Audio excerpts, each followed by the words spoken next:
Have you ever wondered what the true cost of chasing a championship actually looks like on paper?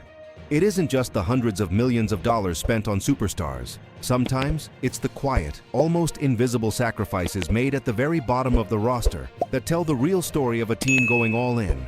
Welcome back to the channel, baseball fans.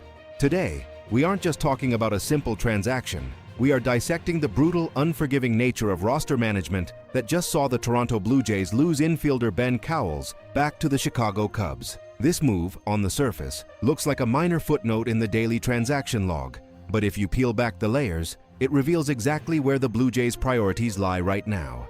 The question we need to ask ourselves immediately is this: are we comfortable treating young, developing talent as mere currency to facilitate the arrival of legends? Because that is exactly what happened here. Ben Cowles, a 26-year-old infielder who has been living out of a suitcase for the last 15 months, was designated for assignment and subsequently claimed by Chicago. Why? To make room for the one and only Max Scherzer. Let's set the stage properly. The Blue Jays are in win-now mode. There is no tomorrow for this front office.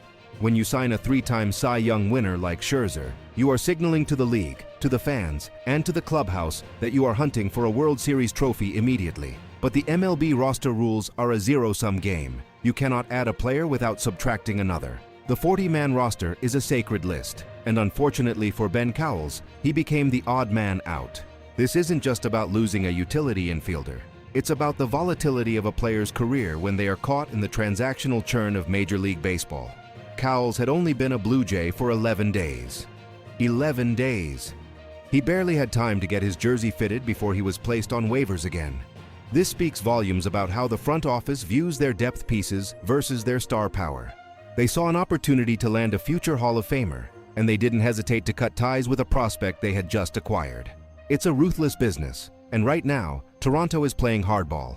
We need to understand that every time we cheer for a massive signing, there is a corresponding move that often ends a young player's dream with that specific organization. The emotional whiplash for Cowles must be intense, but for the Jays, it's simply the cost of doing business in the AL East. To truly understand the weight of this move, we have to look at the historical context of the roster churn phenomenon. This isn't the first time we've seen a player bounce back and forth like a ping-pong ball, and it certainly won't be the last. Ben Cowles is becoming the modern-day equivalent of those suitcase players from the 90s, guys who seemed to change uniforms every time the wind blew. Remember, this kid was originally a 10th-round pick by the Yankees back in 2021. He has pedigree. He was traded to the Cubs at the 2024 deadline for Mark Leiter Jr., a significant move that showed Chicago valued him. But since November 2024, his career has been a whirlwind of designations for assignment. He's been with the Cubs, the White Sox, the Blue Jays, and now back to the Cubs. This level of instability is incredibly difficult for a player's development. How can you settle into a rhythm at the plate or build chemistry with your infield partners when you don't even know which city you'll be sleeping in next week? Let's look at the mechanics of why this happened specifically with the Cubs. Chicago had a unique situation unfold with Shelby Miller. Miller, a veteran right-hander, underwent major UCL and flexor surgery last October. We all know what that means. He is out for the entire 2026 season. The Cubs signed him to a 2-year deal knowing this, essentially stashing him for the future. But to make that move official, they needed to clear a 40-man spot initially, and then move him to the 60-day injured list. Once Miller was safely tucked away on the 60-day IL, a spot opened up.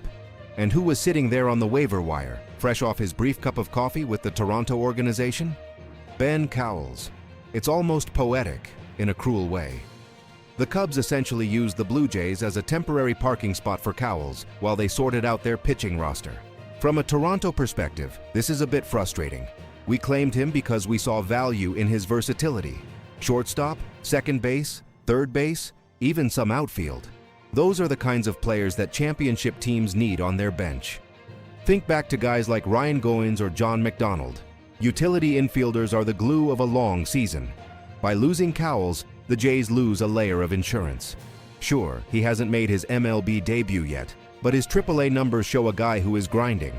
AAJ, 235 average isn't setting the world on fire, but his defensive flexibility is what made him attractive. Now that depth chart looks just a little bit thinner, and we have to wonder if the Jays will regret letting him slip away so easily if the injury bug bites the infield this season. Now let's get into the nitty-gritty analysis and project what this actually means for the Toronto Blue Jays moving forward. Losing Ben Cowles isn't going to sink the season, let's be realistic, but it does expose a strategy that is fraught with risk.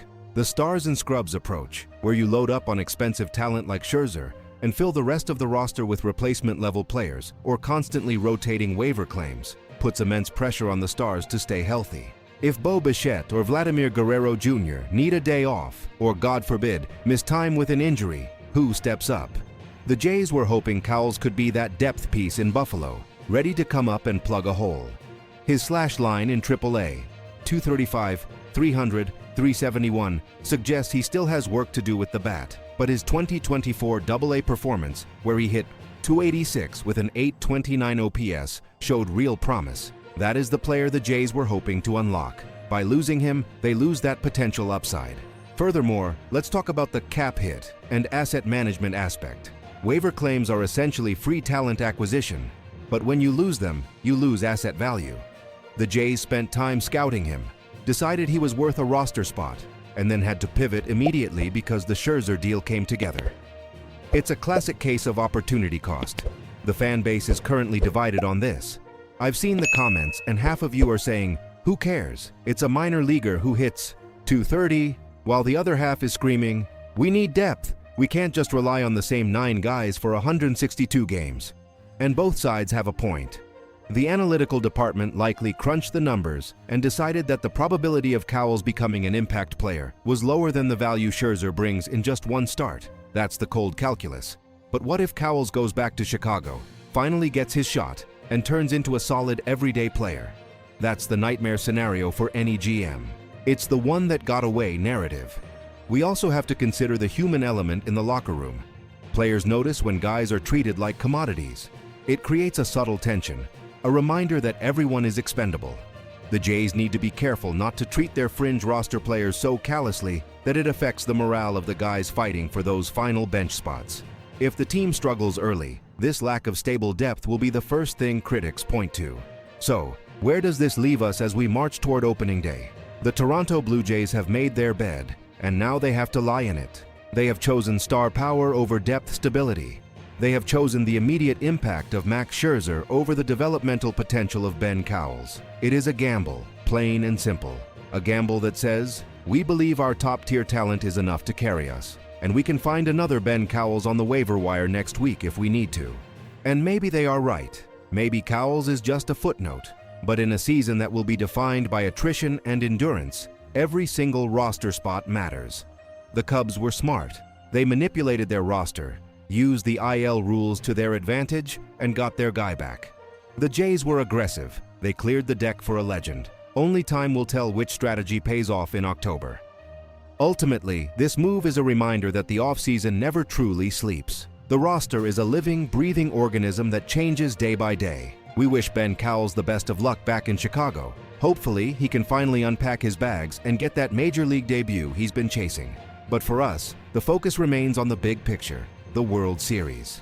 What do you think, Blue Jays fans? Was sacrificing Cowles worth it to clear space for Scherzer? Or are you worried about our infield depth being too thin? I want to see your thoughts in the comments below. Let's get a real debate going. Don't forget to smash that like button if you enjoyed this deep dive. Subscribe to the channel so you never miss a breaking update, and hit that notification bell. We have a long season ahead of us, and we are going to cover every single pitch, every trade, and every waiver claim right here. Stay safe, stay passionate, and let's go Blue Jays.